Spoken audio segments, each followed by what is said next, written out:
It is a transformational time for the city of Mississauga. Bonnie Crombie stepping down after 9 years in the mayor's seat to lead the Ontario Liberals, leaving the city's top job wide open. Her successor is going to have a lot to do, hitting the ground.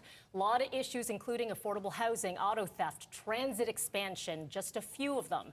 Longtime councillor Carolyn Parrish believes she's the right person to lead Mississauga through these murky times, let's say. Thank you so much for joining in studio. Thank you for having me. Let's begin here. We've been watching the polls as of late, and you have consistently been sitting at the top with a wide margin as well. What do you make of these polls heading into the big June 10th date? Well, I'm very happy to see them. I think they recognize the long term I've been in politics. I was an MP with Mr. Chrétien for 13 years, and I've been a councillor for 13 years. So experience counts, name recognition counts. A lot of people just go, yeah, I know her name, and they'll pick that on their phone, and I hope that's not the reason most of them have, but yeah, that's what happens. So let's talk about the reasons why they should pick you then. Looking at your platform right now, what makes you stand out outside of your experience, as you mentioned, as an MP and looking at different levels of government? How do you stand apart from the pack? Well, because the pack is saying we got to fix the housing problem, I've actually got some solutions. I have a very unique ward. Ward 5 has the new LRT going through it, has a lot of vacant land. And the vacant land is all zoned office. And as we all know now, offices are not being built. So I have a plan to convert that to mixed use, so you can put a mid-rise apartment in the middle of it and put stores and shops around it.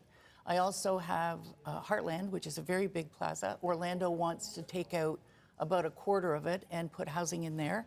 And so that needs a conversion, and I'm happy to do that. Given your experience, any politician in the amount of time that you've spent in office never comes out unscathed. There's always controversies. There's always critics. And we've seen it even as of late from some of your fellow mayoral candidates, some of them categorizing you as very outspoken and to them, not in a good way. How do you respond to that sort of criticism?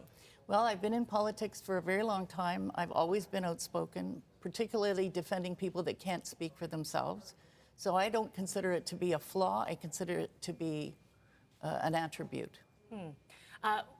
Just as of recent, even in the latest debate, they'd say that those attributes maybe are mischaracterized, or maybe it is not appealing to certain parts of the population. How do you respond to that? Some of them were even saying, it's unkind.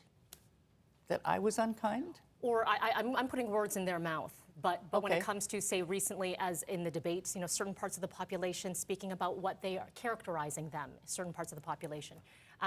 So I'll give you this opportunity to clear the air with any words that you feel that might be brash, that you would characterize as something different than brash. Well, you've danced around it without actually saying it. I guess you're being very careful. But I think the concern was a response to a question on refugees.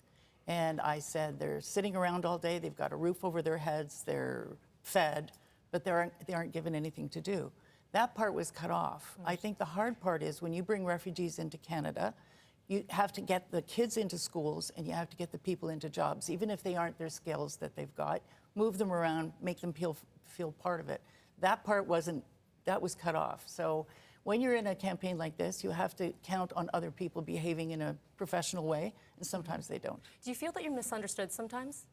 Not always, but this time I was. Okay, that's a fair question. Let's talk a little bit about, with your experience, how well are you interacting right now with different levels of government? As you noted, there is a lot to do in the city of Mississauga, 800,000 in the population. It is growing, it is diverse. That involves cooperation with the province, with the feds. You have that experience. What is the relationship like? Well, the first part of the relationship that I have to point out is it'll be the first time the three mayors in the region of Peel all get along. Hazel was at battle with some, Bonnie was at battle with some.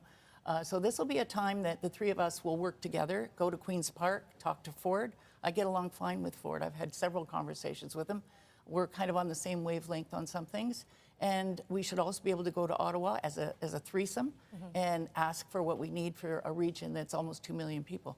Okay, Carolyn, we've got exactly a month to go, June 10th, when those in Mississauga head to the polls. What is your final message for those who are undecided? About 25% as of recent polling saying not quite sure what they're going to do. What is your final message heading there? Well, the final message is my experience shows. You can go onto the websites and see what I've done.